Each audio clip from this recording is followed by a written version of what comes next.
บ่หลอกคนแก่หากิ่งหักคนแก่ดีนะคนดีมีเงินมีรถให้ขี่หักคนแก่น้ำใจดีดีมีรถให้ขี่แถมมีเงินให้อยู่เหงื่อแห้งกำลังวังสาแขนขาแข็งแห้งปึงปังแก่ยังอายตีกองก็ยังดังแก่มีกำลังแก่ยังมีไฟ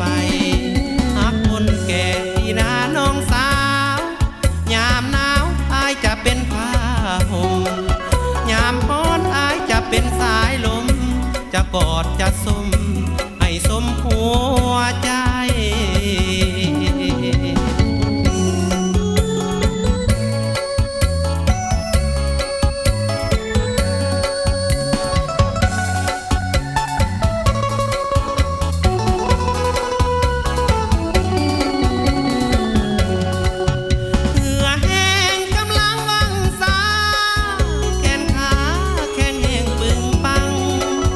แก่ยังอายตีกองก็ยังดัง